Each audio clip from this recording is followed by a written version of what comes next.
ভারত তো বলেছে তাদের কোনো রাজ্যের নির্বাচনের কারণে ঢাকা দিল্লির যে সম্পর্ক সেই সম্পর্কটা আসলে পাল্টাবে না, কিন্তু বাস্তবতা তো শান্তি দিচ্ছে না। গেল 2 দিনে যাদবপুরে লেনিনের মূর্তি ভাঙা হলো, জয় শ্রীরাম বলে বুলডোজার দিয়ে মাংসের দোকানে হামলা হলো, সহিংসতায় একদিনে 5 জন নিহত হওয়া সহ নানা কিছু আমরা দেখলাম।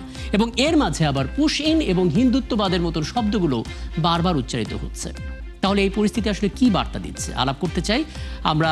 এক পর্যায়ে আমাদের সঙ্গে যুক্ত হবেন বিএনপি দলীয় সংসদ সদস্য ফজলে হুদা বাবুল, এবং ঠিক এই মুহূর্তে আমাদের সঙ্গে আছেন ডিপ্লোম্যাটিক করেসপন্ডেন্টস অ্যাসোসিয়েশন বাংলাদেশ ডিক্যাবের সাবেক সাধারণ সম্পাদক আরিফুজ্জামান মামুন। আরিফুজ্জামান মামুন, আপনাকে আমন্ত্রণ জানাচ্ছি এবং ধন্যবাদ জানাচ্ছি আমাকে সময়টা দেওয়ার জন্য।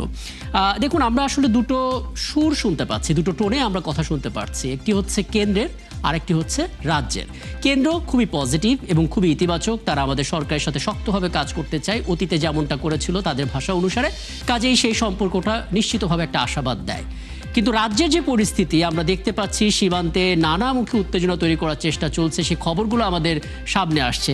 কেন্দ্র এবং রাজ্যের মধ্যে কথার সুরে এরকম পার্থক্য কেন? যদি সেই পার্থক্যটাই থাকে তাহলে আমরা তো একটা বড় ধরনের ঝুঁকিতে আছে কিনা? না, অবশ্যই। আমরা দেখেন, আপনাকে ধন্যবাদ এবং আপনার মাধ্যমে ৭১ টিভি যারা দেখছেন সবাইকে আমি শুভেচ্ছা জানাচ্ছি। আপনি দেখেন, আপনি এবারের যে পশ্চিমবঙ্গ ভারতের একটি অন্যতম একটি রাজ্য, পশ্চিমবঙ্গে এবার যে নির্বাচনটা হয়েছে সেখানে কিন্তু তৃণমূল কংগ্রেসকে 15 বছর পরে হটিয়ে এবার বিজেপি অর্থাৎ কেন্দ্রে যে শাসিত সরকার এবং রাজ্যেও একই বিজেপি সরকার ক্ষমতায় এসেছে। এবং আপনি গভীরভাবে খেয়াল করে দেখবেন পশ্চিমবঙ্গের নির্বাচনে এবার কিন্তু বিজেপির যে মূল ইস্যুগুলো নির্বাচনী প্রচারণায় তারা ব্যবহার করেছিল তার মধ্যে একটা হচ্ছে কথিত বাংলাদেশি অনুপ্রবেশ এবং ধর্মীয় যে মেরুকরণের একটা রাজনীতি আমরা দেখেছি। এবং এটাকে সামনে রেখে কিন্তু বিজেপি তাদের নির্বাচনী প্রচারণা কৌশল সাজিয়েছে এবং সেটাতে তারা সফল হয়েছে এবং তারা এতে এসছে আর কি, ক্ষমতায় এসছে। তো এখন দেখেন আজকের যখন আমরা কথা বলছি তখন ভারতের পররাষ্ট্র মন্ত্রণালয়ের যে মুখপাত্র রণদীপ জয়সওয়াল কিন্তু একটা মন্তব্য করেছেন যে বাংলাদেশে যারা বাংলাদেশে আছেন অনুপ্রবেশকারী তাদেরকে কিন্তু ফেরত পাঠানো হবে। এবং আপনি জানেন যে বাংলাদেশকে ভারত কিন্তু একটি কথিত অবৈধ যে অনুপ্রবেশকারী এরকম ৩,০০০ জনের মতো একটা তালিকা তারা বাংলাদেশকে দিয়েছিল। এবং সেটা যাচাই বাছাই, আপনি জানেন একটি যে দেশ যখন একটা তালিকা দেয় যেমন সেটার কিন্তু নাগরিকত্ব যাচাই বাছাইয়ের একটা দীর্ঘ প্রক্রিয়ার মধ্যে দিয়ে যেতে হয়। তো সেই প্রক্রিয়ার মধ্যে দিয়ে যাচ্ছেন এবং রণদীপ জয়সওয়াল বলছেন যে ২,৮৬২টি যে আছেন আমরা যে মামলা দিয়েছি যেটা মানে এদেরকে যাচাই বাছাইয়ের জন্য, সেগুলো এখনো বাংলাদেশ যাচাই বাছাই করে শেষ করতে পারেনি, নিশ্চয়ই সামনে হবে। তো পশ্চিমবঙ্গে আপনি জানেন যে এটা এসআইআর হয়েছে, যার কারণে কিন্তু প্রায় ৫৩ লাখ ভোটার কিন্তু এবার ভোট দিতে পারেনি, তাদের ভোটার তালিকা থেকে বাদ পড়েছে। এবং সেখানে তাদেরকে বলা হচ্ছে এরা বাংলাদেশি এবং বাংলাদেশি অনুপ্রবেশকারী। এখন ভারত সরকার যদি বা পশ্চিমবঙ্গের যে বিজেপি সরকারে আজকের গঠিত হলো, তারা যদি করে এই লোকগুলোকে বাংলাদেশে পুষিনের চেষ্টা করে তখন কিন্তু পরিস্থিতিটা অনেক ভয়াবহ জায়গায় যেতে পারে বলে আমি মনে করছি, বা এটা যাওয়ার আশঙ্কা কিন্তু। আপনার মতামতটা খুব চমৎকার করে দিলেন। আমি ফজলে হুদা বাবুল আপনাকে আমন্ত্রণ জানাচ্ছি, মাননীয় সংসদ সদস্য। এবং একটা বিষয় আপনার কাছ থেকে একটু পরিষ্কার হতে চাই, আমরা ভারতের পররাষ্ট্র সচিব এবং পররাষ্ট্র মন্ত্রণালয়ের মুখপাত্র এই দুজনের বক্তব্যের মধ্যে একটু অমিল পাচ্ছি। পররাষ্ট্র সচিব বিক্রম মিশ্রি তিনি স্পষ্ট করে বলেছেন বাংলাদেশের সাথে শক্তভাবে কাজ করতে চান, অত্যন্ত ইতিবাচকভাবে তিনি কথাটা বলেছেন। কিন্তু পররাষ্ট্র মুখপাত্র রণদীপ জয়সওয়াল তিনি কিন্তু একটা ইঙ্গিত দিয়েছেন, তিনি বলছেন কথিত যে অবৈধ অভিবাসী হিসেবে ট্যাগ করা হয়েছে বাংলাদেশের কাছে যদি তাদেরকে ফেরত দিতে হয় তাহলে বাংলাদেশের সহযোগিতাও তিনি চেয়েছেন। অর্থাৎ পুশিনের কথাটা ওনার বক্তব্যের মধ্য দিয়ে প্রচ্ছন্নভাবে এসে গেছে। এই বৈপরীত্য আসলে আমাদের রাজনৈতিক টানাপোড়েনের মধ্যে পড়ে যায় কিনা, শঙ্কা তৈরি হয় কিনা, একটু বিশ্লেষণ। জি ধন্যবাদ। আসলে পশ্চিমবঙ্গের নির্বাচনের পর বাংলাদেশের গণমাধ্যম এবং পশ্চিমবঙ্গের গণমাধ্যম তথা পুরো ভারতের গণমাধ্যম এবং রাজনৈতিক বিশ্লেষকরা এটা নিয়ে অনেক ধরনের বিশ্লেষণ করছে। কিন্তু আমি নিজেও যেহেতু ভারতে ছিলাম দীর্ঘ 10 বছর, আমার কাছে যেটা মনে হয়েছে সেখানে আমি আমার নিজের মন্তব্যটা দিতে চাই। সেটা হচ্ছে একটা দল যখন রাষ্ট্র পরিচালনার দায়িত্বে চলে আসে তখন তার রাজনৈতিক বক্তব্যগুলো রাজনৈতিক রেটরিক থেকে যায়। সেখান থেকে তারা তখন রাষ্ট্রীয় আচার আচরণ, রাষ্ট্রীয় ট্রেডিশন, রাষ্ট্রীয় কাস্টমস এভাবেই তারা তাদের ব্যবহারটা করতে পারে। বাংলাদেশ একটা স্বাধীন সার্বভৌম দেশ। তারাও জানেন যে এদেশে আমাদের দেশেও বেশ বড় সংখ্যক হিন্দু সম্প্রদায়, আদিবাসী সম্প্রদায়ের লোকজন থাকেন। তো এটা নিয়ে তারা যতটা না রাজনৈতিকভাবে ফায়দা লুটার চেষ্টা করেছেন ওই প্রান্তে, তার চেয়েও বেশি তারা এটা খুব ভালো করেই জানেন যে বাংলাদেশের যে দীর্ঘদিনের লালিত সংস্কৃতি, এখানে মূলত সেকুলার সংস্কৃতিটাই এখানে আমরা পালন করি। সেটা আপনার পয়লা বৈশাখ বলেন, 21শে ফেব্রুয়ারি বলেন, 16ই ডিসেম্বর বলেন, 26শে মার্চ বলেন, আমাদের জাতীয়ভাবে এক জায়গায় আসার কিছু জায়গা আছে। ঠিক তেমনি ভাবে ভারতেও কিন্তু জায়গা আছে। আমার নিজের চোখে দেখা এরকম অনেক উদাহরণ। মিডিয়াতে যে জিনিসগুলো আসে অনেক ভালো জিনিস আসে না। আপনি বাংলাদেশে দেখবেন যাদেরকে আমরা দীর্ঘদিন যাবৎ স্বাধীনতা বিরোধী বা বিভিন্ন ব্লা নামে চিহ্নিত করেছি, তারাও কিন্তু যখন ক্ষমতায়, এটা এক ধরনের ক্ষমতায়, তারা বিরোধী দল নিয়ে সংসদে বসেছেন, তারা কিন্তু আপনি জানেন জাতীয় স্মৃতিসৌধে যাচ্ছে, তারা ফুল দিতে যাচ্ছে 21শে ফেব্রুয়ারিতে কেন্দ্রীয় শহীদ মিনারে, তারা স্বাধীনতার মুক্তিযুদ্ধের অবদানকারী সকল শহীদদের স্মরণ করছে। সদস্য, আপনি বরাবরই খুব ইতিবাচক ভাবে বলেন, এখনো বলছেন, কিন্তু সংখ্যাটা কোথায় সেটা যদি একটু স্পষ্ট করি আপনার কাছে। প্রথমত হ্যাঁ, অন্তর্বর্তী সরকারের সময় এই দিক থেকে একটা আওয়াজ ছিল, অর্থাৎ ভারতের যে দূতাবাস, সেই দূতাবাসের সামনে অভিমুখে যাত্রা শুরু করা সহ নানা হুমকি। এখন যেহেতু পশ্চিমবঙ্গে বিজেপি ক্ষমতা এসেছে, তারা আসলে সেই সমস্ত বক্তব্যগুলোকে সামনে আনার চেষ্টা করবে কিনা সেই শঙ্কা থেকে আর কি। এখন আমি যখন বিরোধী দলে ছিলাম তখন সারাদিনই ভারতের বিরুদ্ধে কথা বলেছি। এখনো আমি বলি, ভারত বৃহৎ দেশ, ভারতের দাদাগিরি আমরা মেনে নিব না। কিন্তু তাই বলে আমি যদি কালকে বলি যে আমি ভারতের 7 সিস্টারটা নিয়ে নিব, তখন কি আপনি রিসিপ্রোকাল আচরণটাই তো আপনি পাইবেন। শুভেন্দু অধিকারী কিন্তু কি বলে, শুভেন্দু অধিকারী উনি কিন্তু একটা জায়গায় এটাও বলেছেন, আপনারা ভয় পাবেন না, বাংলার সংস্কৃতি রক্ষা করেই আমরা আগামী দিনগুলো চালাবো, এটাও কিন্তু উনি বলেছেন। আপনি যখন দেখেছেন যে নিউ মার্কেটে মাংসের দোকান বুলডোজার দিয়ে গুড়িয়ে দেয়া হচ্ছে, এইটা হচ্ছে কি জানেন, বাংলাদেশ আর কলকাতার সংস্কৃতি, রাজনীতি, এই কোনো ক্ষেত্রে অর্থনীতি, অলওয়েজ মনে মনে একটা বামপন্থা ভাব। ধর্মের সময় আমরা সবচেয়ে বেশি আবেগ অনুভূতি নিয়ে আমরা ধর্ম পালন করি, ওই পার্টটা ঠিক একদম ফটোকপি।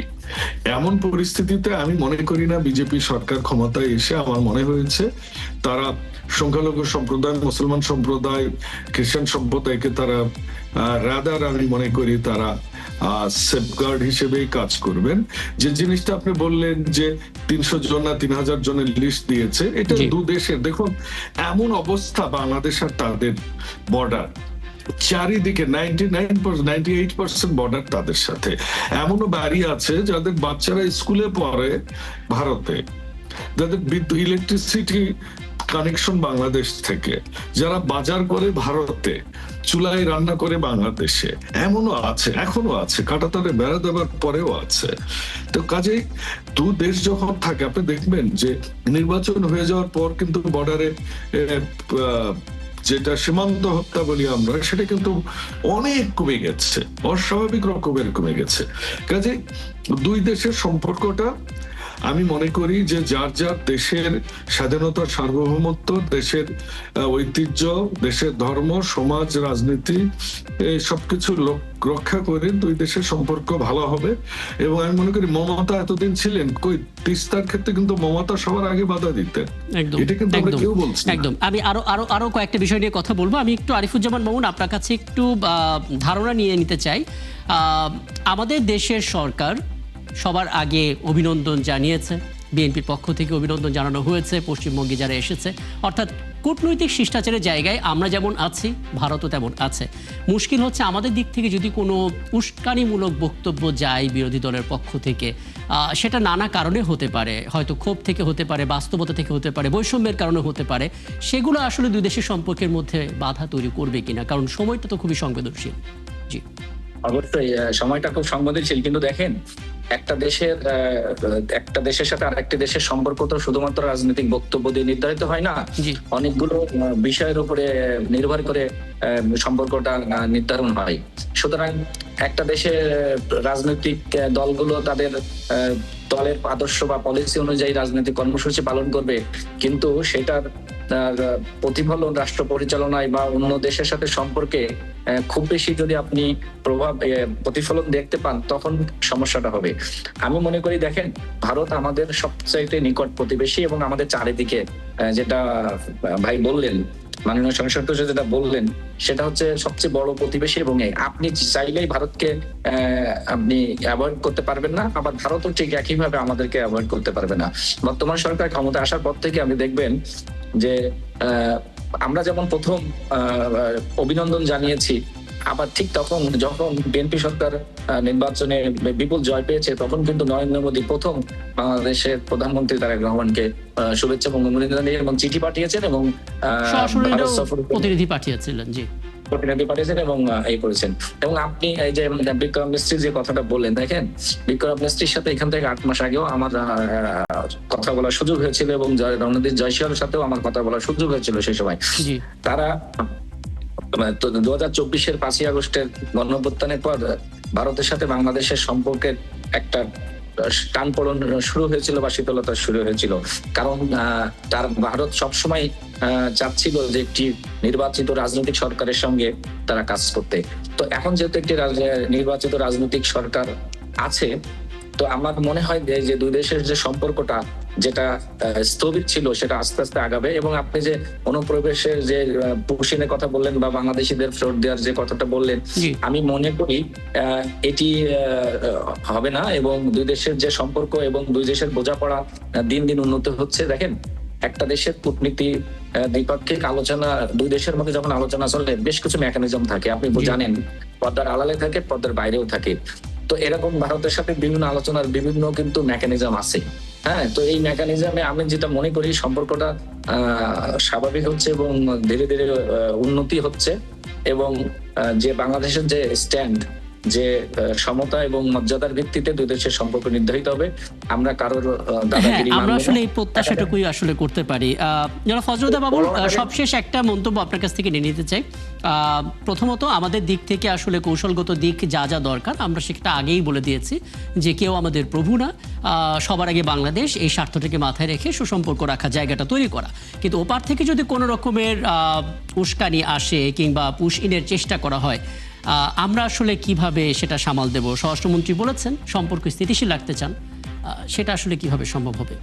জি, দেখুন, ভারত অনেক বৃহৎ দেশ। ভারতের রাজনীতি একটা কথা আছে যে ভারতীয় অফিসার, চাইনিজ অস্ত্র আর আপনার পাকিস্তানি সোলজার, এটা হলে পৃথিবী দখল করা যায়।